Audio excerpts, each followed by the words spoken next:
Welcome to this episode where we talk about back to school feng shui tips. I have my favorite tips for kiddos and parents. Welcome to Feng Shui Living, the podcast designed for busy women who want to de stress, live with intention, and create a home that truly supports their well being. Each week, I'll bring you practical tips, insightful ideas, and simple strategies to enhance both your home and your life. Let's get started. Hello there, and welcome back to Feng Shui Living Podcast. I am your host, Lisa Morton. I'm so happy you're here. So I have to tell you, it's kind of funny. I got called out by a few of my listeners, followers, clients about this episode. I typically do a back to school podcast episode or blog post or something every year, and I didn't. And let's see, maybe a couple weeks ago, I had one of my discovery calls, my free 15-minute discovery calls with Stephanie, who is a longtime listener. And Stephanie was preparing to head back to her senior year in Tallahassee, Florida. I believe she lived New Jersey, maybe, and was headed down to Florida for her senior year. Stephanie, I'm so excited for you, and I just wish you the best. But Stephanie reached out because she wanted to lay out her apartment space as best as possible to support her during this really intense year. And then I had a couple other people say, hey, you didn't do anything about back to school this year. So better late than never. This episode is all about feng shui tips for your kids that might be in a dorm room, that might, your little ones, and also for parents. Before we get into it, I wanted to share that Color Mastery is back. Color Mastery, my free 1-hour course where I teach you everything you need to know about color. It was on hold all summer, and it is back. The next one is happening Monday, September 8th at 7 p.m. And I would love to have you join. It's a live class where I share about color trends, about selecting a color, putting together a palette. Like, where do you even start, right? But then also get into the energetic effects of color, the feng shui effects of color, which is so important. You need to have colors that support you. And this class will walk you right through it. And you are going to love it. It's a free class. Just sign up on my website or in the link down in the show notes. I hope you join. So let's get into this episode. This time of year, it brings up a lot of change, and not just weather, but also, backpacks, calendars are filling up.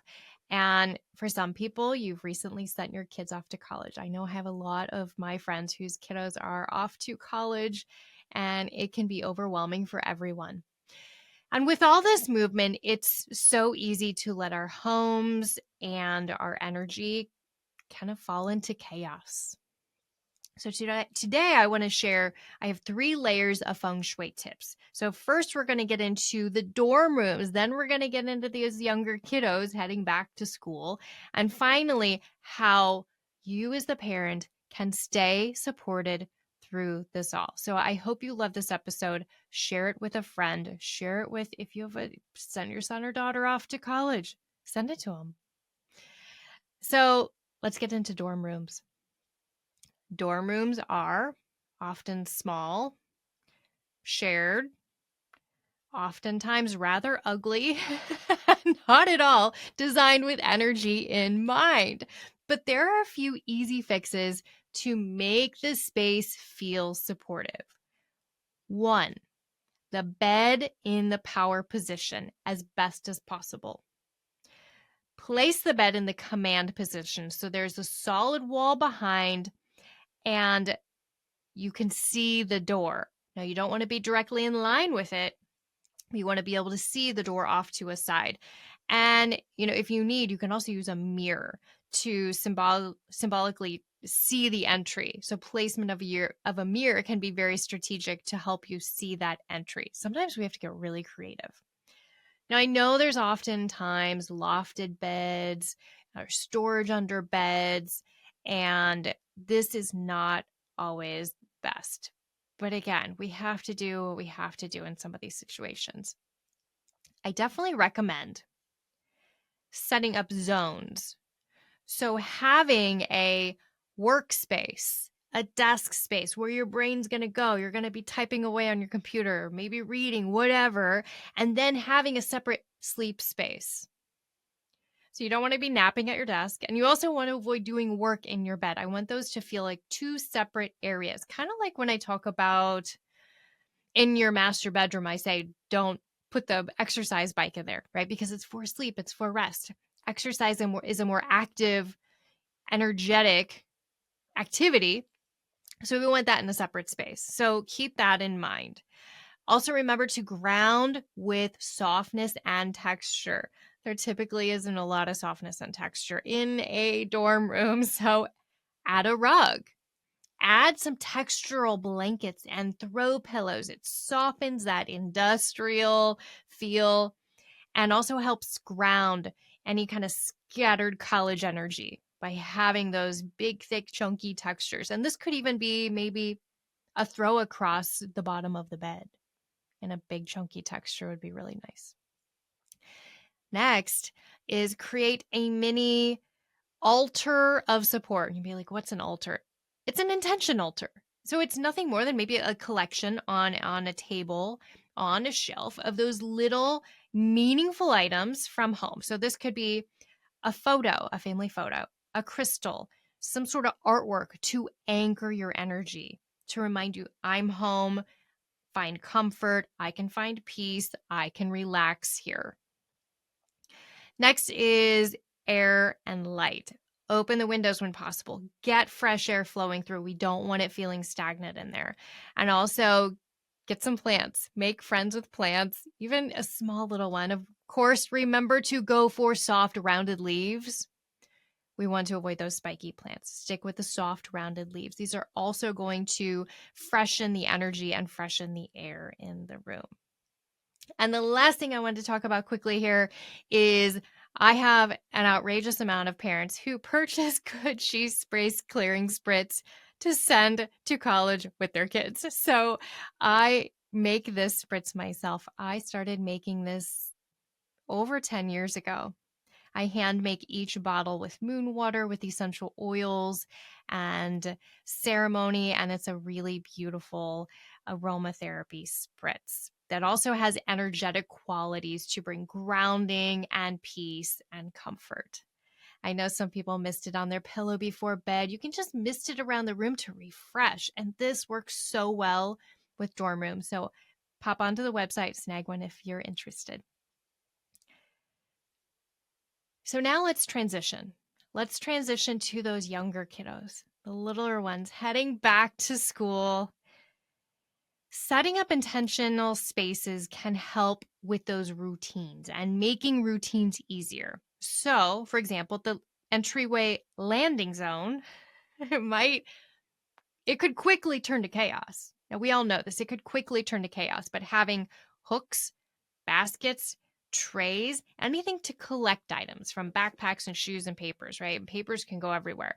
So remember that to keep things like items together with the bins, the baskets, the hooks, the cubbies. Clear clutter when you can. Clearing this out, cleaning up, and maybe this is a routine of 5 minutes at the end of the day, organizing this, entryway landing zone, right? Or mudroom, if you have a mudroom, maybe. Organizing it will make everyone prepared the next morning. They know, oh, their shoes are right there. Oh, the papers are organized. They don't have to dig through to find whatever they need, right? So check in with this drop zone, this landing zone of your entryway or your mudroom or back door.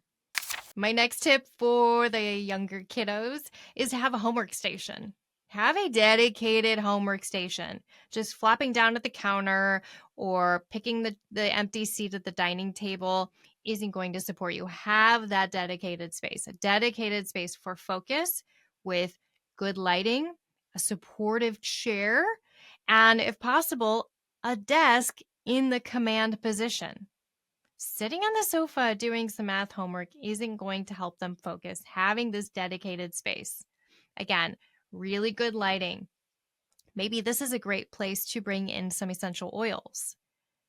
I think maybe some lavender to be peaceful and calming, and a little bit of peppermint in there could be really nice to clear your head. Could be great for working on that math homework. Oh my gosh, I hated math. Oh, I hated math in school. Anybody with me? Next is number 3 is sleep as priority. We have so many things, so many schedules, and it can be crazy. So remember that bedrooms should feel restful. They're not a workspace. Clear out under the bed, get rid of the storage under the bed, reduce screens from there, and create that calming bedtime ritual. Remember turning down the lights. About 8:30 at my house, the lights start to come down, and maybe I light a candle, turn on the Himalayan salt lamp. This can be great to help them start cueing their body into that preparing for bedtime mode. Okay, and then tip number 4 is kitchen energy. Prep the grab and go snacks, or create a specified shelf in the pantry or a drawer in the refrigerator for snacks. Having a tidy counter helps everyone move with less stress in the morning. So having these dedicated spots that kiddos know they can go to and grab something makes your life a little easier. So let's continue with the theme of making your life easier as the parent, because it's not just about the kids. Parents feel this energetic shift too, from coordinating schedules to arranging times for pickups and drop-offs. And remember that supporting your own energy makes everything smoother in the family. So while you may think you have to put yourself last, this is your reminder to not do that, to remember how important it is that you have grounded, supported, nourished energy. So my tips for you, parents, number 1 is create a reset ritual. This could be lighting a candle at dinner time. Maybe that 5-minute nightly routine of cleaning up the main living space or the mudroom. Something that symbolically says, we're grounded here. Maybe it's sitting down and journaling for 5 minutes or turning on specific peaceful music in the evening. Number 2 is sacred morning space. Carve out 5 extra minutes for your coffee, your tea, your journal. Maybe you can squeeze in 5 minutes of just sitting outside and breathing and watching nature begin its day. Number 3 is boundaries around overwhelm.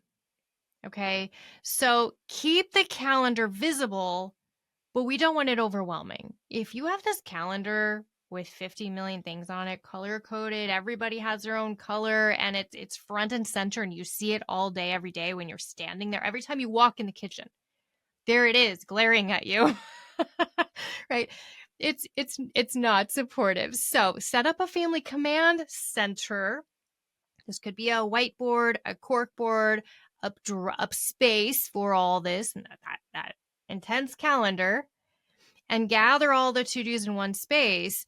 Avoid having it all over the home. Have this family command center, but here's my trick. Instead of having it front and center, have it behind a door. Maybe behind a cabinet door. Maybe in a closet where you open it up and there's a shelf with all of your information and your calendar. Being able to close the door on that can feel really peaceful at the end of the day, on the weekend, when it's a holiday break from school. This will really help. So we want it front and center. We want it visible, but not glaring at us in the face. All right. And number 4 is remember your energy. If you feel supported and steady, the whole household will benefit. A parent's energy sets the tone. Remember, it's all reciprocal. I talk about your home feeding off your body and your body feeding off your home. Well, then add in the layer of your kiddos in there too, your family, your pets. So remember your energy. This is your permission slip. I'm giving you a permission slip to do whatever you need to do to find a little more grounding, a little more nourishment right now. Where can you pop this in? Can you squeeze 5 extra minutes to go walk outside and get a fresh couple breaths of fresh air? Can you do yoga for 10 minutes before bed? Some nice stretchy yoga, just some nice stretchy moves. Or maybe in the morning, you want to do some powerful breath work to get your day going. Focus on your energy because you are so important. Back to school doesn't mean back to stress. Whether you're setting up that dorm room, managing the little ones, or supporting yourself, Feng Shui gives us so many simple tools to smooth that transition. So I'd love to know which of these tips you feel most connected to, which tip might have resonated with you the most. Please let me know in the comments. And again, if you enjoyed this episode, share it with a friend. Pass it along to someone who could use a little support during this time of the year. These are easy tips, easy things to implement. And don't forget my Color Mastery coming up soon. Again, link in the show notes. I can't wait to see you there. I will see you at our next episode. Special thanks to our sponsor, Elevated Living School of Holistic Design and Feng Shui. For more information, head over to the show notes. If you enjoyed this episode, be sure to subscribe, give us a 5-star review, and share this episode with a friend. We'll see you next time.